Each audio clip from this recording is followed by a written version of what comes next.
Becoming revenue driven is currently one of the most talked about subjects in B2B marketing. But the question is, how do you actually get there? How do you move from focusing on vanity metrics, MQLs, leads, to driving revenue and optimizing for revenue throughout the year?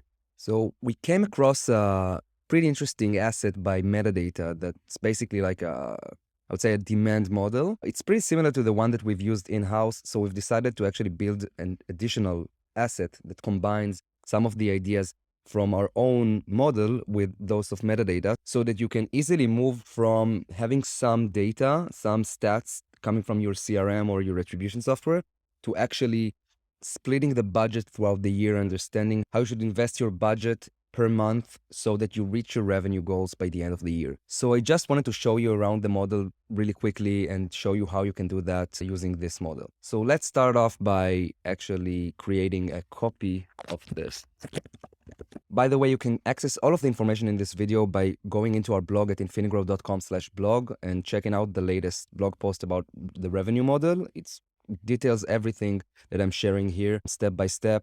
Now, every blue cell here is something that you need to edit. It's some information that you need to gather in order for this model to work. All of the white cells are automatically generated based on the data that you input. Now, the first thing that we need to calculate is our revenue target. Basically, how much revenue do we need to generate as a company throughout the year? And to do that, we need a few numbers, such as the target ARR by the end of the year, the start of the year ARR, meaning how much we actually start with, how much ARR are we generating currently, the planned net retention rate, meaning are you expecting an over 100% NRR? You also need to input the current pipeline. So how much pipeline do you have at the beginning of the year or whenever you do this plan?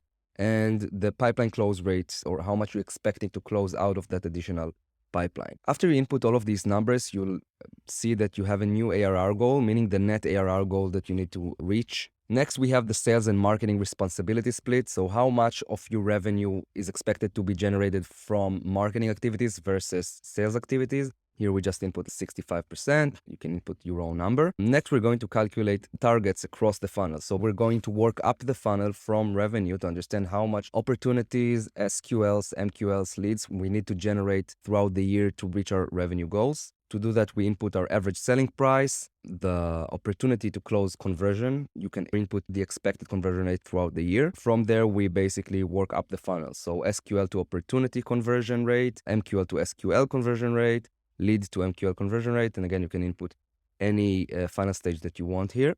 The third calculation is actually dependent on your proxy metric. So here at Infinigrow, we see your proxy metric as the metric that you optimize for on a day-to-day, week-by-week basis. We can't always optimize for revenue, obviously, because revenue takes time. It depends on your sales cycle, and you'll probably optimize on a weekly basis for either MQLs or SQLs. So here you choose the metric that you optimize for, and that will update the entire calculations across the board accordingly. So here we chose SQL and said that our marketing SQL to closed won rate is 12%. One super important calculation that you need to do here, and this was originally done by Metadata. We had actually a different way of doing this, but I think for an overall template, this one is actually simpler, is sales cycle length.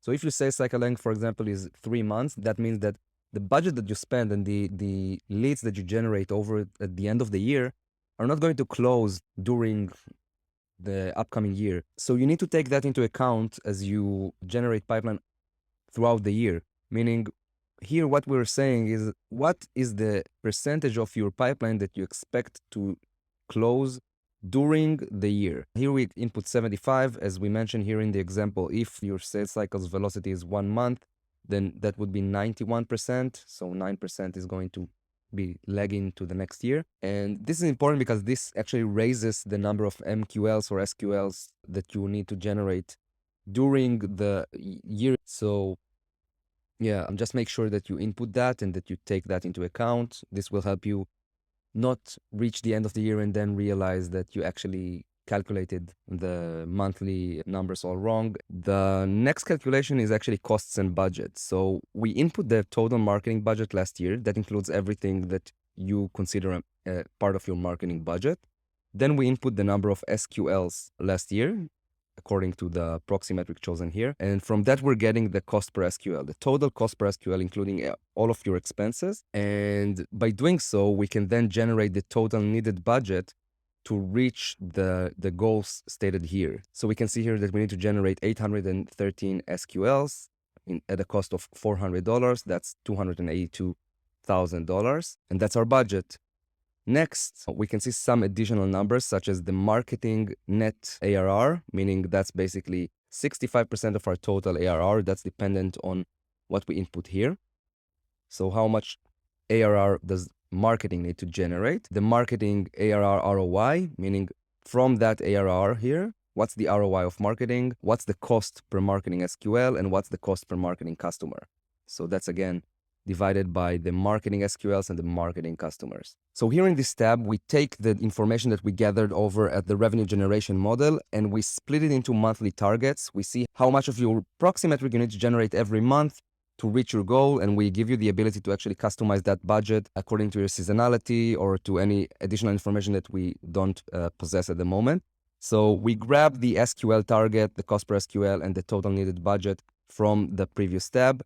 And the only thing that you need to input here is your growth rate. Now, what this calculation is doing here is taking this end result, the 705 SQLs that we need to generate, and we split it based on the growth rate that you input here. So what I recommend doing is looking at that first month that you calculate, in this case it's January, and trying to assess the reasonable growth from the previous month, in this case, December of last year. For example, if 33 SQLs is too high or too low for you, then you need to change the growth rate. So let's say, for example, that we ended December with about, 40 SQLs. So we can see here that starting the year with 33 SQLs is actually dropping. So we're going to decrease the growth rate here to about 6%. And we get to 42 on January, 44, and the growth goes 6% per month until it reaches 79 by the end of the year with a total of 705. Now that we've done that, we can see the total budget that we need per month and how it increases over time, as well as the quarterly goals in terms of SQLs and in terms of expected revenue. Now, what's cool here is that you can then take this model, and we know that growth isn't really linear. You have some seasonality, you have some additional kind of variables that we don't take into account here. So what you can do is you can start inputting the numbers here, and they will match with the numbers here. So as soon as you reach 705, this will turn green. Just to give you an example, so if we do that, then everything turns green. We need $282,000 to reach this number, and we can see that the number is now green. Now you can basically create your own mix. So if you, for example, think that over at Q2, there's no way that you can generate this many SQLs, then you can reduce the number here at Q2 and increase the number here at Q1, or whatever you feel is right for your business. Now, I hope that helps. This is like a quick overview of how you can really easily build a revenue generation model.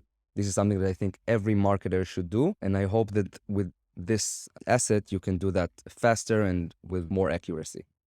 Thank you and speak soon. Bye-bye.